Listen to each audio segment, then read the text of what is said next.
السلام عليكم ورحمة الله تعالى وبركاته. كي دايرين البنات؟ لاباس عليكم؟ صحيحتكم ان شاء الله اموركم بخير وعلى خير. كيف ما عودتكم اليوم ان شاء الله مع وصفة جديدة، وهاد المرة مع وصفة ديال فقر الدم، خصوصا فقر الدم الحاد. وانا غنعاود لكم على التجربة ديالي معاه، ويعني الأعراض اللي كانت فيا وكيفاش تجاوزتها بلا طبيب بلا أدوية بلا والو، يعني غير وصفات طبيعية. صراحة البنات، أنا الطبيب عطاني مكمل غذائي فيه الحديد، ناخدو مدة 6 شهور، لأنه كان فيا فقر الدم حاد جدا، وما بغيتش ناخد الدواء ديالو لأنه كان كيكحل السنان. فاختاريت انني نتبع ريجيم صحي واكل صحي والوصفات اللي فيها الحديد بشكل طبيعي. والحمد لله، يعني في ظرف 3 ديال الاشهر تحسنت، ومستوى ديال الحديد ارتفع. يعني الحمد لله، بلا دواء بلا طبيب بلا حتى شي حاجه. اول حاجه غادي نهضر لكم عليها هي الاعراض اللي كانوا فيا. صراحه انا يا عام هذا باش مشيت عند الطبيب، قلت ليه راه بغيت ندير تحليله، رانا شاكه بلي عندي فقر ديال الدم. الطبيب قال لي لا، راه ما عندكش، بالعكس تتباني مزيان وبخير. صراحه انه الوزن ديالي كان وزن عادي، يعني ما نقولش لكم كانت عندي نحافه.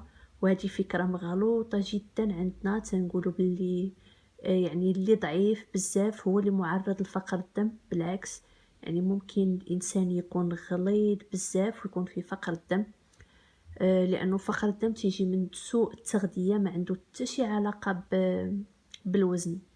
يعني ممكن تكوني الوزن ديالك مزيان ولكن الصحه ديالك جد جد متضرره. من بعد ملي مشيت عند الطبيب ما عطانيش اني ندير تحاليل ديال فقر الدم، يعني رجعت في حالي عادي. قلت صافي، راه هادشي اللي كنحس به راه ما عنده حتى شي علاقه بفقر الدم. وصراحه ما نكذبش عليكم البنات، حالتي رجعت للور لور، والصحه ديالي ما نعاودش لكم كيفاش ولات. كانت كتجيني واحد السخفه رهيبه. تخيلوا، كان مجهود بسيط، يعني غير باش نوض من السرير ديالي ما كنتش تنقدر. تجيني سخفه صعيبه بزاف، ودوخه، يعني غير الا وقفت كنحس بكل شيء تيدور بيا. يعني كنكون صافي غادي نطيح. كانت هذيك الايامات كنت متبعه عند دونتيست، يعني كنصوب سناني. تخيلوا معايا، كانت خاصني نمشي مره في السيمانه عند الدونتيست، والدونتيست كان في الطابق الثاني، يعني خصني نطلع مع الدروج. كنقسم لكم بالله البنات، الا باش نطلع للدروج ما كنتش تنقدر. كنت ما كنبغيش نمشي لديك الحصه عند الدونتيست غير على ود الدروج. يعني كنطلع 2 درجات 3 خصني نرتاح. 2 درجات 3 كنولي نهج وكتجيني السخفه وتنعرق. عرفتي، كنحس بواحد السخونيه في الجسم ديالي وكنبدا نعرق. يعني واحد الحاله لا اله الا الله. وكيف ما قلت لكم، يعني الطبيب قال لي ما عندكش فقر الدم، يعني كتمحيداه ببالي بصفه نهائيه. هاد العام في البداية ديال هاد السنة 2019 مشيت للمختبر، بلا طبيب بلا والو. قلت لهم راه بغيت ندير تحليله ديال فقر الدم. يعني قالوا لي ما كاينش مشكل. خلصتها في المختبر عندنا حنا، خلصتها تقريبا 100 درهم. انا عارفه الثمن ديالها كتبدل على كل مختبر. مشيت درت تحليله البنات، تخيلوا معايا. آه، يعني فقر الدم كان واصل عندي حتى ل6.8، وهو العادي خصو يكون ما بين 12 حتى ل16. يعني كان نازل عندي بواحد الشكل لا اله الا الله. وكما قلت لكم، من بين الاعراض اللي كانت فيا، كانت يتهرسوا ليا ضفاري، كانت عندي واحد الشويت ديال الشعر، ما نعاودش لكم. يعني كان كيطيح ليا شعري بزاف، دوخه، تعرق، كنت نعرق بزاف، السخفه، الدوخه، كان فيا ارهاق. ما كنتش كنقدر نعس، يعني النهار كامل وانا في فراشي، يعني ما تنوضش من فراشي. وفي نفس الوقت ما فياش النعاس، ما تنقدرش نعس. يعني كان فيا ارهاق، زائد انه كانت فيا بحال الصاد، كنت كنحس مرة فيا الصاد، مرة كانت تجيني البرد، يعني واحد الأعراض اللي لا إله إلا الله. صافي من بعد خديت تحاليل، مشيت عند الطبيبة، خرجت ليا الدوايات. انا ما كنت ضد الفكرة، دائما انا ضد الفكرة ديال انني ناخد الدواء، فالتجأت لكل ما هو طبيعي من وصفات ديال الوالدين ديالنا، وكنت كنقلب في الانترنت، ويعني اي واحد كان كيقول لي شي وصفه كنت كنجربها. فلذلك اليوم ان شاء الله غادي نعطيكم كاع الوصفات اللي جربت، وان شاء الله راه في ظرف 3 اشهر البنات غادي يرجع لمستواه الطبيعي في الدم. نبداو على بركة الله. حنا عندنا فكرة مغلوطة باللي راه اللي فيه فقر الدم خاصو ياكل اللحم والكبدة والطيحان والقلب وداكشي. بصح يعني هادو من بين الحوايج اللي تيديروا الحديد، يعني تيعوضوا الكريات الحمراء في الذات، ولكن كاينين حويجات بساط اللي فيهم الحديد بكثره، اكثر من اللحم واكثر من الكبده وداكشي. من بين الحوايج البنات اللي كنت ناخذهم ونفعوني، عندك البنات الزنجلان البنات كيف ما تشوفوه معايا هنايا، ها هو الزنجلان اولا السمسم. انايا دائما كنت غير كنقيه وتنحمرو في الفران، سواء انكم تتفطروا به يعني تديروه في الخبز، اولا تتحمروه وتطحنوه تاكلوه مع دانون في الصباح، اولا تديروا فيه بحال شكل، ديروا به بحال شكل ديال السفوف. كنديروه هو، وكنحمر الشوفان كنطحنو كنجمعو بالعسل، وكنبقى كنفطر بكويرات مع الصباح على الريق، يعني كانوا تينفعوني. تاني حاجه البنات عندنا كاوكاو. اللي ما تتبغيش تاكل كاوكاو عادي، يعني عادي غتحمريه وغتخليه عندك في الدار وقت ما مثلا غادي تفطري ولا غتبغي سناك، غتهزي شويه ديال الكاوكاو غتاكليه. اولا زبده الكاوكاو البنات جد صحيه وغنيه بالحديد، ممكن تقلبوا عليها في الانترنت، انا كنت كنفطر بها الصباح حتى هي مع الخبز. وبالنسبه للخبز البنات، هربوا من الخبز اولا الحاجه اللي فيها الطحين الابيض، خاصكم ضروري الخبز ديال القمح بهذيك كيف ما تنقولوا حنا بالنخاله ديالو، هي اللي كنت كنفطر به دائما. كنت كندير حتى الحريره ديال الشوفان. ما نساوش المكسرات البنات، المكسرات مزيانين، يعني لا تقدروا كل نهار تاخذوا حبيبات ديال المكسرات، ما فيهم سوا قرقاع اولا كاوكاو، اللوز ولا حتى التمر.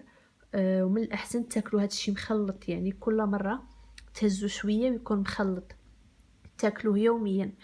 انا الريجيم اللي كدير البنات يعني كتمحيده فيه، كتمحيده منه القهوه نهائيا، كتمحيده اتاي بصفه نهائيه، كتمحيده الطحين الابيض، كخصني ناكل غير القمح والنخاله ديالو. كنت كنفطر بطريف ديال الخبز الصباح بالحليب، ومعاه يا اما زبده الكاوكاو اولا السمسميه اللي هي الطحينه ديال الزنجلان، ها هي لونها ابيض، الحلاوه هذه البنات، الحلاوه. يعني كنت كندير طريف في الخبز، تندير معاه شويه د العسل وتنفطر به. من بعد ملي كتوصل يعني ديك 10 ولا 11 الصباح، كنت كندير عصير فيه القرعه البنات اولا القرع الاحمر. كنت كنسلقها وتنخليها شاده شويه في راسها، يعني خاصها تبقى واقفه.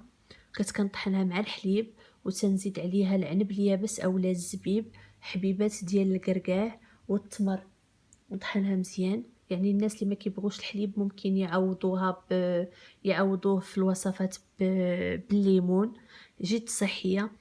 من موراه البنات يعني قبل ما كان ناكل، كنت ندير عصير ديال المعدنوس، وهو اللي قلت لكم راه عتقني في التساقط ديال الشعر. رانا خليت لكم الفيديو ديال طريقه استعماله في التساقط ديال الشعر.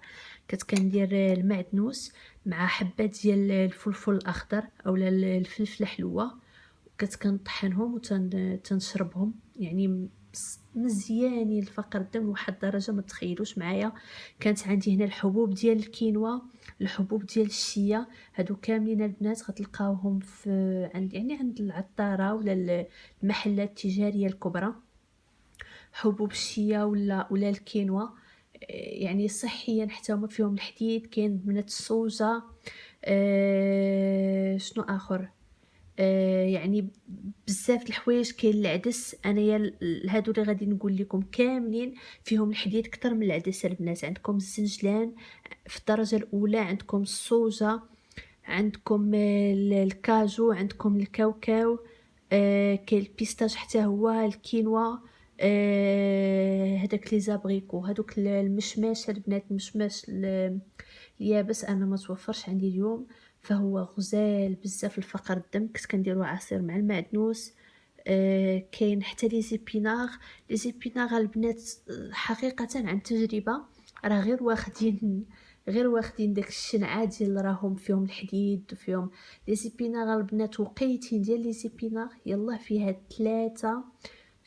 3 يمكن 5 مليغرام ديال الحديد، في الحين انه الزنجلان والكاكاو وقيتين ديالهم البنات فيها تقريبا 16 مليغرام ديال الحديد. يعني هادو هما الوصفات اللي كندير. يوميا كخصكم بروتين. انا ينصحكم بالسردين البنات، السردين غني جدا بالحديد، السردين والطون، هادوك لي زويتخ اولا يعني كاع المأكولات البحرية غنية بالحديد. لي زويتخ اولا بوزروك تا هو غني بالحديد. ودائما خاصكم ديروا سلطه ديال فيها الفلفله وفلفله خضراء، تكون تاكلوها خضر يعني مطيبوهاش مطيشه. وتكون عندكم دائما ديروا شوربه ديال العدس اولا شوربه ديال الشوفان مع الخضر، يعني هادو ضروريين في الوجبه ديالكم. خاصكم بروتين حيواني وبروتين نباتي. بروتين حيواني البنات كيف ما تنعرفوا الدجاج او لحم او سمك. بروتين نباتي بحال الفاصوليا، بحال العدس، بحال الشوفان، هادو كاملين فيهم الحديد. ودائما كيف ما قلت لكم سلطه، فلفله والمعدنوس مقطعين وخضر، يعني خضيره كيف ما تنعرفوا. عندنا البروكولي، عندنا القرنبيط اولا الزهره ولا الشوفلور حتى هو فيه الحديد.